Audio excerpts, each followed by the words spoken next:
Fala aí, galera, sejam bem-vindos ao canal Falando Sobre. Hoje nossa aula é sobre semiologia do sistema auditivo e visual, tá bom? Vamos iniciar pela semiologia do sistema auditivo. O aparelho auditivo, sem dúvida, é um dos sistemas que assume uma grande notoriedade no estudo semiológico, principalmente dos carnívoros domésticos. Não só por suas particularidades anatomofisiológicas, mas também pela frequência dessas afecções otológicas, né? Ou não na diária da clínica veterinária, né?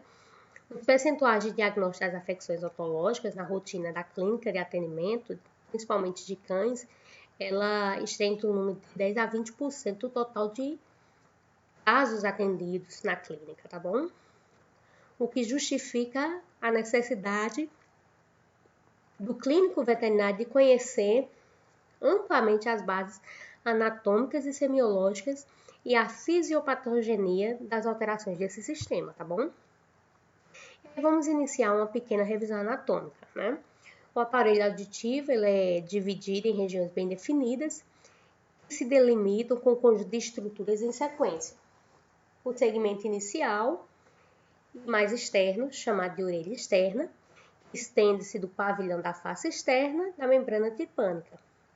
É composto por uma cartilagem auricular, que nada mais é do que um folheto cartilagíneo que, em determinado ponto de sua extensão, se dobra sobre si mesmo, formando um pavilhão e a porção inicial do conduto auditivo. Um tubo cônico que se proporciona quase verticalmente entre o crânio.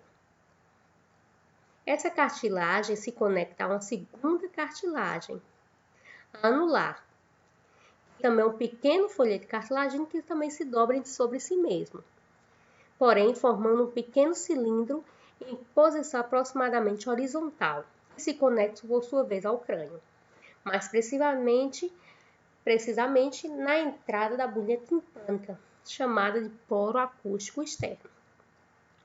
Dessa forma, podemos resumir a descrição da orelha externa em um tubo cônico com formato aproximado de um L. A terceira cartilagem, denominada cartilagem escutiforme, tem função estrutural e posiciona-se medialmente ao conduto auditivo, auxiliando no seu posicionamento anatômico. Tanto o pavilhão quanto o meato acústico externo apresentam em sua estrutura proeminências e reentrâncias bem definidas, que são os pontos de referência anatômica. Aqui nessa imagem, a gente consegue ver o cone cartilagíneo seccionado transversal, seriamente em toda a sua extensão, tá vendo? Ó?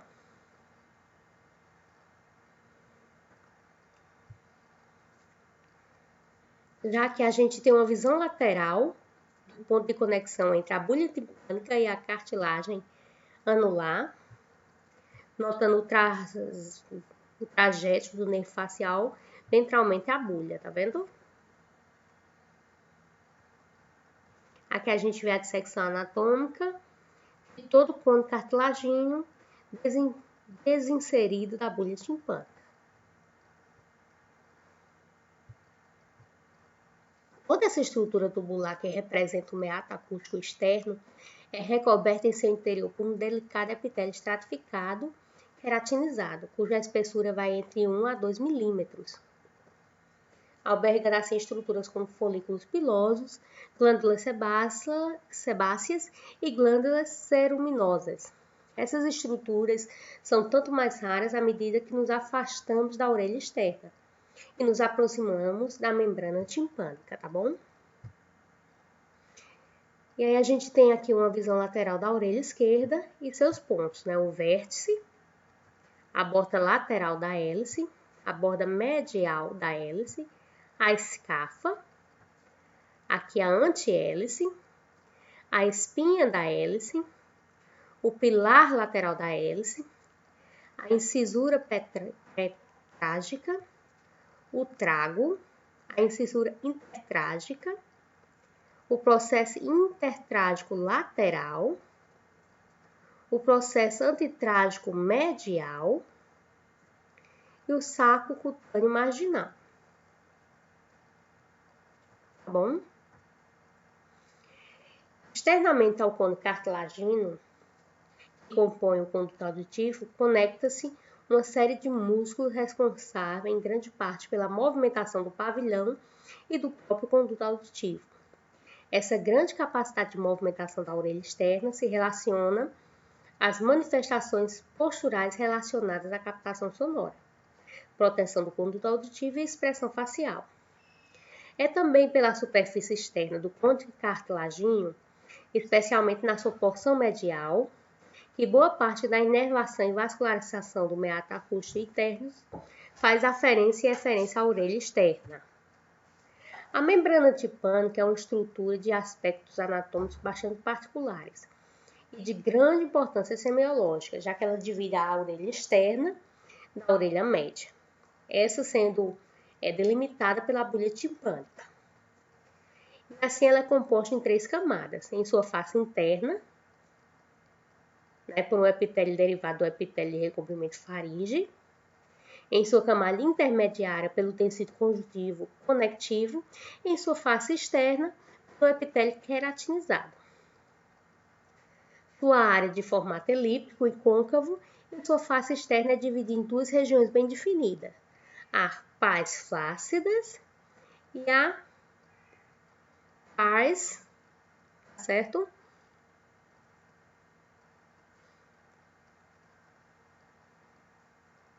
A gente chama tensa, tá bom? As pars flácidas representam uma área triangular dorsal e a pars tensa, ela ocupa grande parte da área timpânica. A pars flácida apresenta mais vascularizada e de textura mais brilhante, enquanto a tensa se apresenta pouco vascularizada e de textura translúcida e fosca, lembrando um pouco aquele papel vegetal, o papel manteiga que a gente conhece. É a pars tensa que se conecta ao manúbio do martelo, aquele primeiro ossículozinho da orelha média que transmite vibrações sofridas pela membrana timpânica com propagação sonora. E aí a gente tem uma visão aqui, através da otoscopia, da face externa do tímpano direito, detalhando a inserção do manúbio e dorsalmente a ele a pars flácida, que ela é mais vascularizada. Tá certo? Já nessa outra imagem aqui, a gente tem a visão de otoscopia da superfície externa da pars tensa do tímpano esquerdo. Tá bom?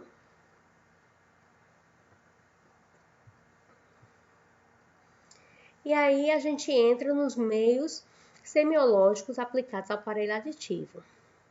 Na anamnese, o médico veterinário vai obter as informações. Quando a gente faz o exame otológico, a gente vai obter todas as informações, e essas informações vão assumir um papel muito importante, ou não, para o diagnóstico do animal. E aí não é raro que a gente perceba que as afecções otológicas não são detectadas apenas quando o proprietário é inquirido sobre as manifestações, sintomatologicamente, existe, quando o animal está com essas afecções, certos odores, como é o caso do animal quando ele está acometido da malacésia.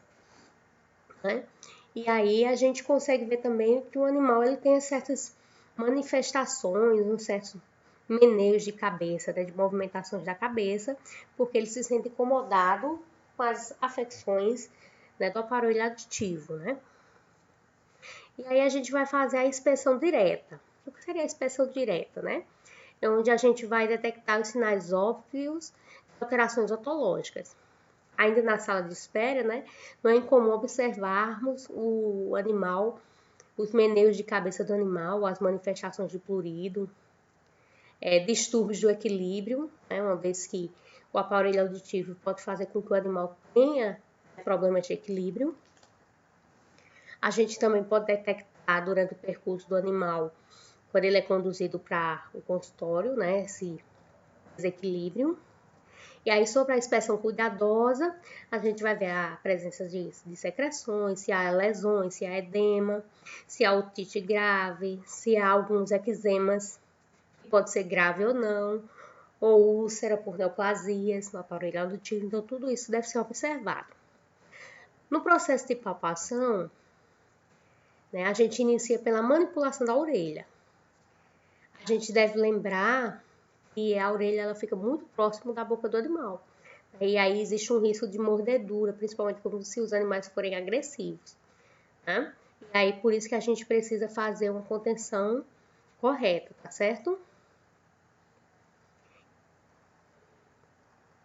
Nessa palpação a gente pode ver a hiperalgia da orelha, faz necessário também a devida compressão, como eu disse, usando mordaço ou então utilizando a focinheira, tá certo? Para a gente evitar esses riscos de acidente. A palpação ela deve ter início no pavilhão e seguir por toda a área auricular, tá bom?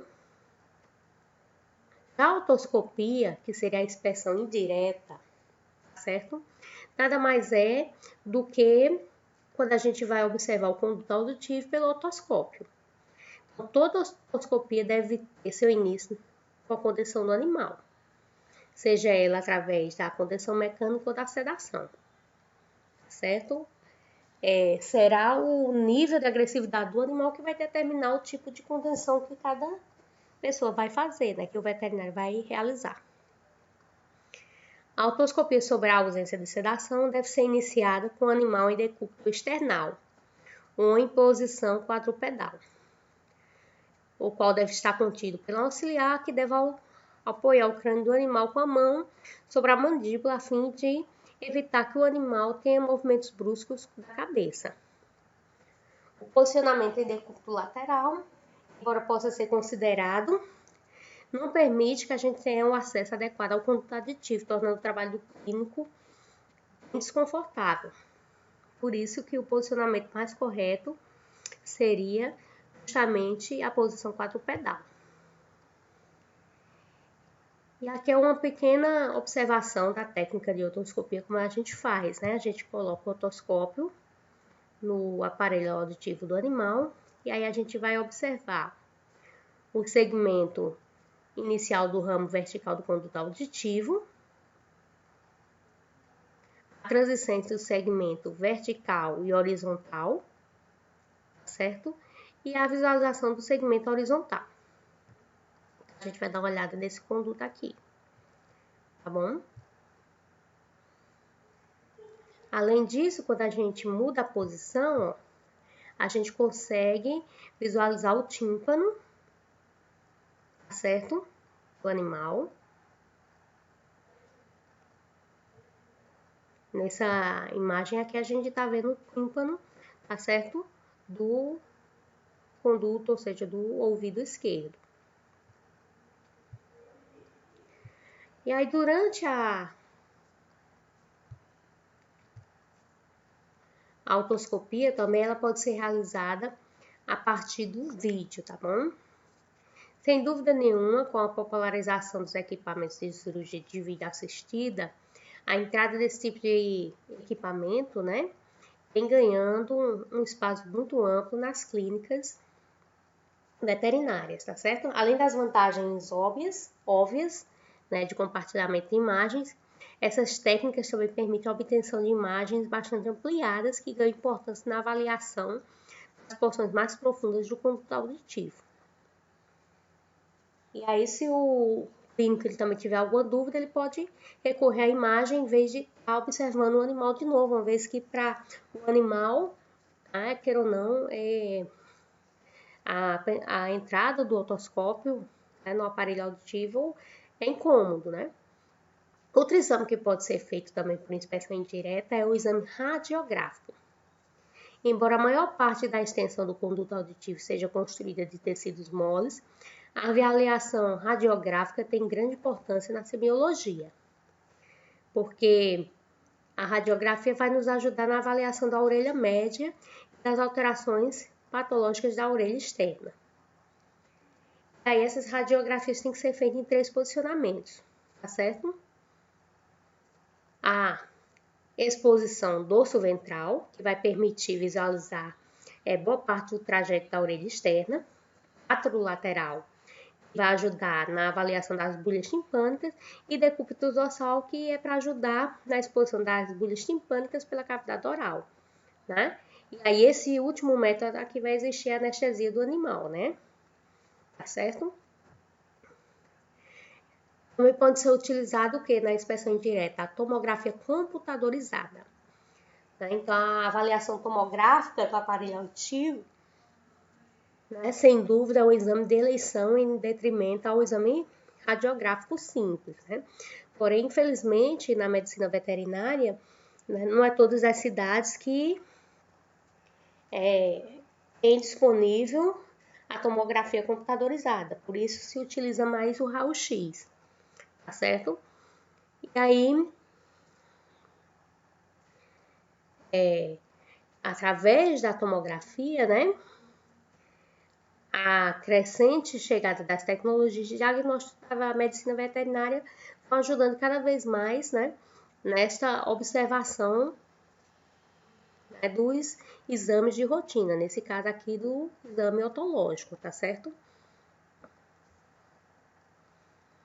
E aí pode ser feito o quê? A gente também pode fazer o exame parasitológico de cerumen, citologia e acupuntura, tá certo? Do aparelho auditivo. Né? Então, diante de quadros patológicos, o animal ele está com algum problema na audição e a gente não sabe o que é que está provocando aquela otite ou aquele problema que ele está. Então, a gente faz a coleta do cerume, tá certo? Principalmente quando a gente está fazendo a avaliação clínica das otites, e a gente tira as secreções mais liquefeitas, né? Como as catarrais ou purulentas, né? Coloca na lâmina, elas são coradas em panóptico rápido, e aí ela vai apresentar, né, se tem levedura, se tem bactéria ou se tem um fungo, né? E dependendo da bactéria, né, é feita a cultura e o antibiograma para que seja realizado, né, o tratamento mais adequado para aquele tipo de afecção. Tá bom? Então, a partir do tipo de bactéria que está presente naquela infecção, né, na orelha externa ou média, né, a gente, através do antibiograma, a gente vai escolher qual seria o antibiótico mais adequado para tratamento, tá certo? Além disso, a gente também pode fazer as biópsias e histopatologia. Também faz parte da inspeção indireta. A presença de qualquer lesão ou relevo, que a gente pode suspeitar de uma neoplasia, né? Ou de um carcinoma de células escamosas, por exemplo, pode estar ali presente no aparelho auditivo do animal, principalmente o dos animais tordilhos, né, de pelo branco. Então, a biópsia, né, ela vai auxiliar bastante para que a gente chegue a confirmar ou não, né, a presença de neoplasias. Então, quais são os instrumentos necessários para a realização desse procedimento, né? Bisturi de cabo fino, né, que a gente vai, de um certo tipo, permitir a introdução pelo espéculo da pinça, a tração da amostra, né, a pinça para biópsia, né, que ela é popularmente chamada de pinça jacaré, e pode também ser utilizado para a coleta de pequenas vegetações de superfícies do conduto, né? Aqui a gente tem a imagem do otoscópio de cabeça cirúrgica, que permite a instrumentação através do espéculo, aqui ó, tá vendo? Aqui a gente vê o instrumental ontológico, da esquerda para a direita, né? No caso, de cá para cá, a gente vai pegar a cutela, a cânula de irrigação, de aspiração, tesoura, pinça de apreensão e pinça de biópsia. E agora a gente adentra na semiologia do sistema visual. Então, na semiologia, né, desse sistema visual, né, principalmente quando a gente fala de oftalmologia veterinária, apesar do clínico geral de todos os veterinários possuírem conhecimentos, né, em anatomia e fisiologia oculares, né, para realizar o exame completo do olho, Ainda acredita-se que há uma necessidade de um treinamento técnico específico, né, para que realmente se alcance um exame oftalmológico de qualidade, principalmente no que se refere ao manuseio dos equipamentos específicos que são necessários ou não para a realização desse exame. Então, quando a gente fala em semiologia do sistema visual, a gente tem que falar um pouquinho dessa divisão, desse processo anátomo-fisiológico. Então, a gente sabe que o olho ele é composto por bulbo ocular, nervo óptico e estruturas anexas, tá certo? Ele está inserido dentro de um arcabouço ósseo, que a gente conhece pelo nome de órbita. Em animais domésticos, né, essa órbita vai assumir dois padrões. O que a gente chama de padrão incompleto, que está presente lá nos carnívoros, cães e gatos, e o completo que está presente nos herbívoros, né, que são os ruminantes e os equinos. A órbita ela é composta medialmente pelo osso frontal, lacrimal e esfenoide.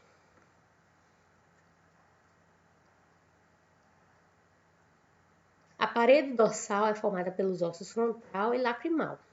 A parede ventral é incompleta, constituída pelo processo temporal do osso zigomático. Processo zigomático do osso temporal e, em parte, pela maxila.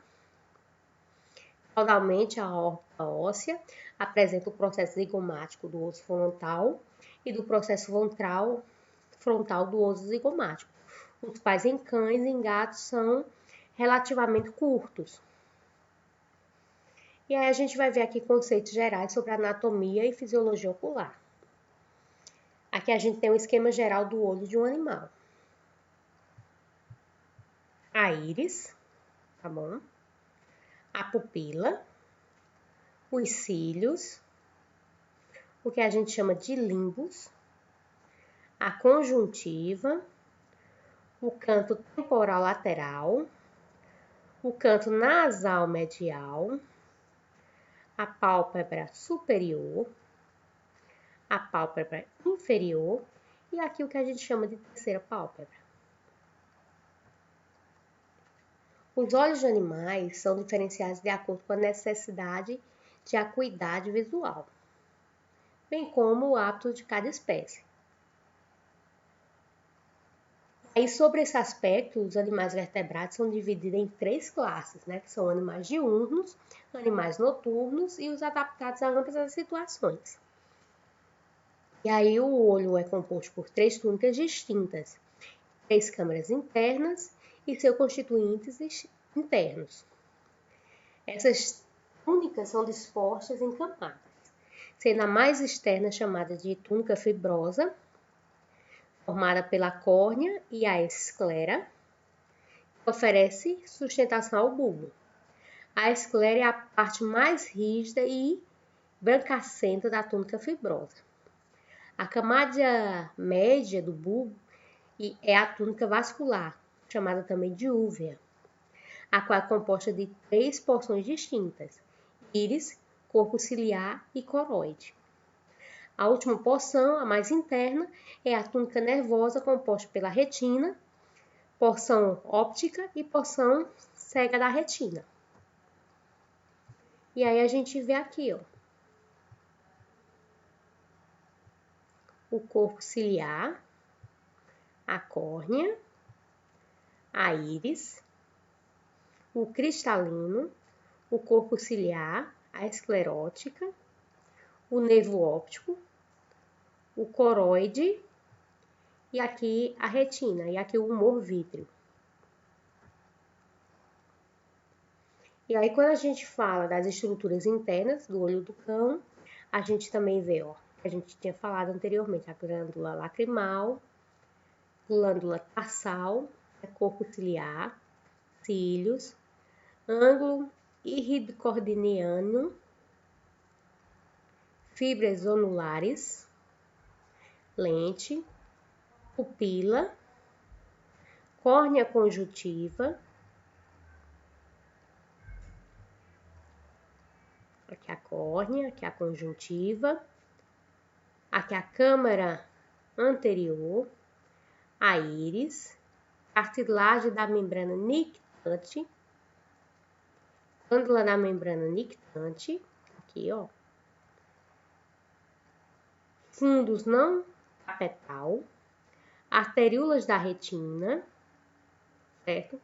Disco óptico, nervo óptico, coroide, esclera, tapete lúcido, epitélio pigmentar, retina e vênulas da retina. Essas maiores. Aqui a câmara vítrea, corpo ciliar, né, que a gente já falou, a lente, tá bom? E aí as câmaras oculares são divididas em 3 segmentos, de acordo com a posição. Na posição anterior está a câmara anterior e a câmara posterior. A primeira é delimitada rostralmente pela córnea e em sua posição posterior pela íris. Enquanto a câmara posterior é delimitada rostralmente pela íris e caudalmente pelo corpo ciliar e pela lente. Em ambas as câmaras encontra-se o que a gente chama de humor aquoso. É um constituinte aquoso e transparente composto por eletrólitos, glicose, aminoácidos e ácido ascórbico. O humor aquoso é produzido e drenado pelo corpo ciliar. Sua produção se dá por processos passivos de difusão e ultrafiltragem e ativos, que é o transporte de contra e concentração de gradiente. A drenagem é realizada por estruturas que acompanham o ângulo rídeo corneano, canais de Schellmann e rede trabecular córnea escleral. O segmento posterior do olho é composto pela câmara vítrea, é delimitada rostralmente a lente e posteriormente a retina. Nela é encontrado o humor vítreo, qual possui consistência gelatinosa e incolor, e transparente, possuindo aproximadamente 99% de água em sua composição. A lente é uma estrutura rígida, composta basicamente por colágeno disposto de forma lamelar. Ela é uma estrutura sólida, suspensa entre a câmara anterior e posterior. É transparente e biconvexa. E se encontra fixada em seu equador por um sistema de ligamentos suspensores, que é o que a gente chama de ligamentos zonulares, ao corpo ciliar. Sua face posterior possui curvatura mais acentuada quando comparada à face anterior. Sua cápsula é a camada delimitante semipermeável, a qual permite a penetração de substância por meio de metabolismo ativo. O corpo ciliar, justamente com os ligamentos zonulares, tem como função a modificação da lente para que haja acomodação da lente. São considerados os anexos oculares da órbita, como corpo adiposo, fáscia e músculos extrínsecos do bulbo ocular, pálpebras e aparelho lacrimal, além de vasos e nervos. As pálpebras são dobras cutâneas na posição anterior do bulbo ocular, responsável por oclusão do olho para a passagem de raios luminosos e pela proteção da córnea. Os mamíferos domésticos possuem 3 pálpebras, a superior, a inferior e a terceira pálpebra, como a gente mostrou lá na frente, né, na figura que teve lá na frente. Então, as principais funções das pálpebras são o quê? É a função de proteção, né, que ela protege contra as agressões externas, corpos estranhos, dentre outros. Ela também tem a função de filme lacrimal, a produção de mucina e lipídios, né? Ela tem aquele ato de piscar que promove a distribuição do filme lacrimal, nutrição, drenagem do filme lacrimal, remoção de produtos tóxicos, remoção física de debris da superfície ocular, dentre outros. E aí, como é que a gente faz o exame clínico oftalmológico dos animais domésticos? O exame oftalmológico ele deve ser uma extensão do exame físico. Ele não deve ser realizado isoladamente, né? Pois há muitas manifestações oculares decorrentes de outras doenças, principalmente as relacionadas à túnica vascular do olho. Em geral, as doenças sistêmicas que afetam o globo ocular e seus anexos, né, causam sinais bilaterais, ou seja, dos dois olhos, enquanto os sinais unilaterais resultam provavelmente de doenças locais. O clínico deve sempre detalhar na anamnese o que for observado e realizar o exame físico completo, bem como indicar exames laboratoriais complementares e, por fim, investigar cautelosamente os sinais clínicos oculares apresentados. O exame oftalmológico deve ser realizado de maneira sistemática, com a avaliação das estruturas extraoculares, seguida da avaliação das estruturas mais externas e mais internas do bulbo ocular. Então, para isso também é necessário ter alguns equipamentos. E aí tem muitos veterinários que têm uma certa relutância em realizar o exame oftalmológico, porque acha que se precisa de aparelhos de última geração e de elevado custo. Claro que quando a gente tem esses aparelhos, né, à disposição para o exame mais detalhado, melhor, né? E talvez isso desencoraje muitos clínicos gerais a possuírem apreço pela oftalmologia. Mas, basicamente, para a realização do exame oftalmológico completo, o que é que a gente precisa? De uma sala escura, uma fonte de luz artificial, né, uma lupa com pala, alguns instrumentos específicos, colírios para promover a dilatação pupilar e colírios à base de corantes vitrais. Então, quais são os principais, né, materiais necessários para a realização do exame oftalmológico? Lupa com pala, fonte de luz artificial, que seria uma lanterna, um transiluminador, oftalmoscópio direto, oftalmoscópio indireto, lente de 20 dioptrias, lâmpada de fenda, manômetro de indentação, manômetro de aplanação, lente para gonioscopia, tiras de papel de shimmer, colírio à base de corante vitral para fluoresceína, tá certo? Colírio à base de corante vital rosa bengala, colírio anestésico, colírios ciclopégicos, que é os mediátricos, espátulas ou escovas de coleta de citologia e suaves estéreis. E aí, o que é que a gente faz na anamnese? A gente pergunta e essas perguntas devem ser direcionadas para o proprietário, né, para que a gente busque informações a respeito do problema ocular apresentado.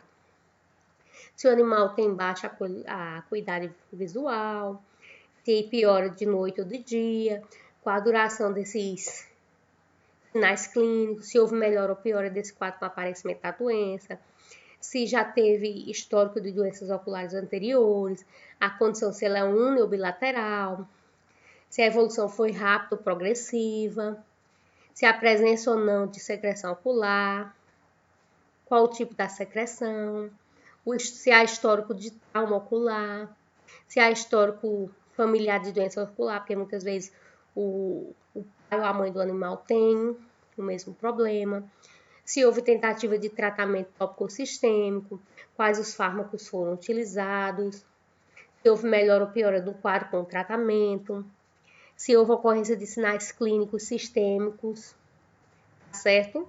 E aí a gente vê uma possível possibilidade de doença sistêmica, né? Se há presença de distúrbios locomotores ou não, tá certo? Porque pode ser que também esse problema tem a ver com o percurso da doença sistêmica nervosa. A gente também pega dados sobre a alimentação, vacinação e vermifugação do animal. E aí o histórico clínico, né? A gente adquire as informações do proprietário e começa a criar uma linha lógica de raciocínio, né? Aí a gente vai começar a criar o diagnóstico e o tratamento confiável para garantir a cura da doença e a satisfação do proprietário, né? Nem sempre algumas informações de proprietário são precisas ou confiáveis, principalmente quando se trata de animais de companhia que têm pouca atenção, porque muitas vezes os donos trabalham o dia todo, passam o dia fora e só chegam a casa de noite. Então, muitas vezes eles demoram a perceber, né, o problema do animal. tá certo? E também quando os animais são considerados grandes animais, como os ruminantes, né? Se ele não tiver um grande valor técnico, né? Ou for um animal de produção que vale um certo valor, muitas vezes essas afecções elas passam desapercebidas. E aí tem alguns sinais indicadores ou reveladores também de doenças oculares, como raça, idade e sexo do animal. Podem ser úteis também para determinar o diagnóstico ou prognóstico de muitas doenças, tá bom? E aí como a gente faz o exame sistemático do olho? Como mencionado anteriormente, o exame oftalmológico deve ser realizado de forma sistemática e a gente vai buscar o que? Alterações que são mencionadas pelo proprietário. A gente sempre vai realizar o exame nos 2 olhos, até quando a doença for unilateral, tá certo?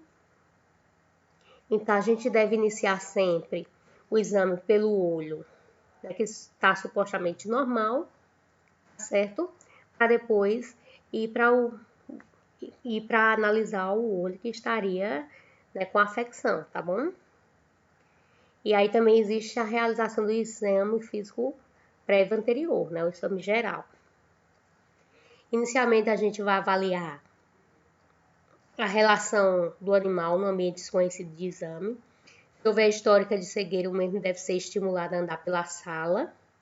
E aí a gente vai observar se há colisão com alguns obstáculos ou não. Pode ser colocado na frente dele. Isso deve ser realizado numa sala iluminada e depois na sala completamente escura, tá bom? Aqui é um exemplo, né, da representação esquemática do teste de cegueira. Então, a gente bota alguns obstáculos para ver se o animal consegue se livrar do obstáculo ou não, ou se ele vai derrubar os obstáculos. E aí a gente consegue perceber se ele está vendo ou não. Inicialmente, a gente deve observar a região periocular, a busca de anormalidades grosseiras, como assimetria facial, aumentos no volume orbitais, que está aqui na figura 1417, a gente percebe. E desvio também do eixo visual, que é o que a gente chama de estrabismo, tá bom? A gente ainda observa a presença de secreção ocular, que seria um exemplo aqui na figura 1418, tá bom? O olho vermelho, a alopecia pericular, se há corrimentos nasais, uma vez que, queira ou não, o olho ele tem interligação com a narina do animal. Então, também a gente observa, né, a presença de secreções, que as secreções oculares pode preceder também a coleta de materiais através do suave estéreo, tá bem? Para isolamento e identificação de agentes bacterianos, virais ou fúngicos. A gente também faz a coleta de material. E aí a gente faz o que a gente chama de exame neurooftalmológico. Que exame seria esse, né? É o exame que avalia a integridade neuroanatômica do sistema visual. As manobras realizadas nessa avaliação são o reflexo de ameaça, né, que deve ser realizado em ambos os olhos, o reflexo pupilar direto e consensual, o reflexo palpebral, o reflexo corneal e o reflexo vestibular. A resposta de ameaça, né, a gente faz um certo gesto, né, como um movimento aqui, né, em direção ao olho, e o animal ele tem que fazer o ato de piscar, de fechar o olho, né? A gente tem que ter cuidado para não chegar muito perto, não bater no olho do animal e ver se o animal ele fecha o olho no sentido de defender o olho, né? O reflexo pupilar direto ou consensual é aquele teste que a gente faz com a luz. A gente coloca a luz no olho, né? Diretamente, então tende o quê? A pupila, com a presença de luz, ela tende a fechar, tá certo? A gente realiza também o que a gente chama de teste de lágrima de Scheimer, com papel letrado no olho, tá certo? Esse teste, ele é sempre quantitativo e ele avalia a produção de lágrimas em milímetros, né? É produzida pelo animal durante o período de 1 minuto. para saber se o animal ele está tendo, queira ou não, né, um ressecamento do olho ou não. Já o reflexo vestibular no cão é realizado o movimento de cabeça do animal de um lado para o outro, né? E aí a gente vê se o animal ele desloca, né, o olho, né, junto com o movimento da cabeça, se ele consegue observar, tá bom? Já o reflexo palpebral e corneal, a gente faz da seguinte forma: a gente toca delicadamente na córnea e nas pálpebras superior e inferior, respectivamente. A resposta do animal vai ser a mesma, tá certo? Embora as vias sejam diferentes, tá certo?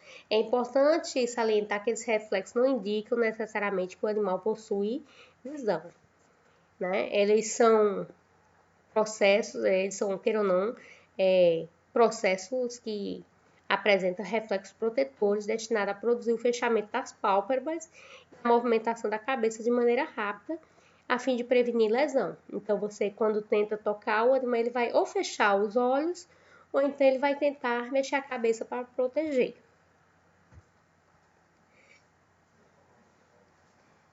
Também existem os testes empregados para avaliação da superfície ocular. Quando há suspeitas de doenças da superfície ocular, alguns testes podem ser empregados. Os mesmos devem ser também realizados antes da utilização de fármaco e corantes vitais. Existe o teste de floculação da lágrima, o teste de canulação e lavagem do dueto lacrimal, o teste de rosa bengala, o teste de fluorescina e a tonometria, tá bom? A tonometria é a estimação da pressão intraocular, tá certo? Essenciais nos testes diagnósticos, principalmente nos exames oftalmológicos, né? A córnea ela deve ser anestesiada com 1 ou 2 gotas de colírio anestésico e o tanômetro, né? Deve ser utilizado de identificação ou de aplanação. É posicionado sobre a região axial central da córnea, enquanto as pálpebras são contidas pelo dedo do examinador. Deve-se estar atento para restringir os movimentos da cabeça do animal, tá certo? Posicionar o tanômetro na posição adequada, né? Anestesiar de forma tópica a córnea. Em grandes animais pode ser necessário a sedação ou o bloqueio do nervo aurículo-palpebral. Deve-se evitar a prévia pressão digital do globo por meio de pálpebras, pois isso pode levar a um aumento, tá certo, da pressão intraocular. A faixa da pressão intraocular normal, ela vai ser entre 10 a 20 mmHg, tá bom? E aí as alterações que devem ser investigadas com o exame oftalmológico. A gente deve avaliar as pálpebras e as margens palpebrais com auxílio da lupa, com pala e fonte de luz artificial ou lâmpada de fenda. Deve-se investigar o quê? Se há entrocópio, que é a inversão das pálpebras, ectópico, que é a aversão das pálpebras, epífora, é o lacrimejamento decorrente da drenagem da lágrima deficiente por aumento da secreção lacrimal. Se há alterações nos cílios, e aí pode ser uma distiquiase, uma triquiase, um cílio ectópico, uma pitose palpebral, que é a pálpebra caída. Se há ausência de reflexo palpebral, se há assimetria entre as fissuras palpebrais, blefarite, que seria a inflamação palpebral, blefarospasmo, que seria a contração espasmódica das pálpebras decorrente à contração do músculo orbicular, sendo um importante indicador de dor ocular, tá certo? Local ou intraocular também, certo? Principalmente por estimulação do nervo palpebral. E se há neoformações benignas ou malignas. Na terceira pálpebra, a gente avalia da seguinte forma: ela deve ser extruída por pressão do globo ocular e pela pressão da pálpebra inferior. O que é que a gente investiga? Se há protusão da terceira pálpebra, se há inversão ou eversão da cartilagem da terceira pálpebra, se há hipertrofia ou prolapso da glândula da terceira pálpebra, malformações benignas ou malignas, né, que cursam com a epífora, secreção ocular, se há irregularidade da margem na terceira pálpebra, se há úlcera de córnea, dependendo da localização, e se as lesões também são erosivas ou não. Na face interna, a gente observa se há conjuntivite folicular, corpos estranhos aderidos à terceira pálpebra. Então, tudo isso é observado. Tá? Então, na conjuntiva, o que é que a gente investiga? Se há eritema da conjuntiva, né, um enregurgitamento dos vasos superficiais, tá certo? Se é comum de ser observado em animais agitados. Então, a gente deve, portanto, investigar se o edema é constante ou se ele é intermitente, né? Se há querose, o que é isso, queimose? Queimose é o edema conjuntival. Né? Ela é uma manifestação comum de doenças infecciosas ou inflamações neoplásicas da conjuntiva e pálpebras. A gente observa se tem secreção ocular e os tipos de secreção devem ser investigados. Eles podem ser mucoide, mucopurulento, purulento, serosa, seromucosa e secreções desidratadas aderidas à margem das pálpebras. Hemorragias conjuntivais decorrentes de traumas ou hipertensão também pode ser observado e neoformações benignas ou malignas. Galásio ou odeolo, observados também na margem da conjuntiva palpebral, isso também pode ser observado. Na córnea do animal, a gente lembra que uma córnea normal ela é a vascular, não pigmentada, transparente e brilhante. Então, há três principais alterações de córnea, né? A perda da transparência, a vascularização corneal e as alterações de contorno da superfície corneal. Então, aqui a gente vê uma nébula corneal no cão, tá vendo? Ó? Tem tipo uma nébulazinha, certo? Aqui a gente vê uma mácula corneal, ó, em cão. Aqui a gente vê uma leucoma corneal no cão decorrente de úlcera profunda da córnea. E aí, para a gente observar se existe ou não, né, problemas de córnea, ulcerações de córnea, a gente utiliza o que a gente chama de exame oftalmológico, que é o exame de fluoresceína, tá certo? O que seria esse exame, né? Esse é o teste mais comumente realizado durante a consulta, é o teste de fluoresceína, onde a gente coloca um corante, né, para avaliação da córnea, filme lacrimal e ducto laço lacrimal. Então, a gente vai avaliar esses três aspectos, né? Tanto a córnea, como o filme lacrimal, como o ducto laço lacrimal. Esse teste tem como objetivo principal é a gente detectar se existe úlcera de córnea. E aí a gente avalia a integridade da córnea, determinando a qualidade do meio do filme lacrimal e a funcionalidade do ducto nasolacrimal. O exame é realizado da seguinte maneira: a gente aplica o corante, que é a fluoresceína, através de um antídoto de colírio na superfície ocular. Então, depois de alguns segundos, a gente faz a lavagem do excesso do corante, utilizando uma solução fisiológica e uma gase.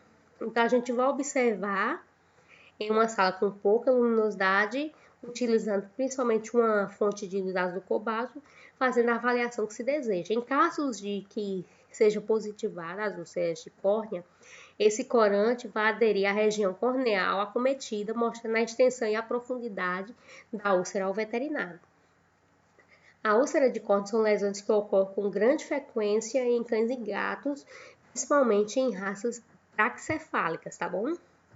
E aí a gente vê aqui, ó, o exame realizado, né, no olho do animal, a úlcera superficial aqui de córnea, corada com a fluoresceína, tá certo? E aí a gente ainda observa aqui a produção de terceira pálpebra. Aqui a gente já vê uma ectasia escleral decorrente de um melanoma do corpo ciliar do cão, tá bom? E aí a gente também avalia o quê? quando a gente faz o exame oftalmológico. A gente também avalia a esclera, né? As alterações devem ser investigadas, como a ectasia escleral, adelgaçamento escleral, onde se observa o trato uveal pigmentado com a coloração azulada, tá certo? E resultando em uma assimetria escleral. É indicativo de doença escleral primária e deformação uveal em crescimento. Principalmente aqui na figura 1444, tá bom? A ectasia total está frequentemente associada à buftamia ou ao glaucoma não controlado. Neoformações benignas localizadas na conjuntiva bulbar, ruptura escleral, normalmente indica trauma recente. Com essa lesão pode haver a produção de lente, vítreo, especialmente da íris, e eritrema e inflamação.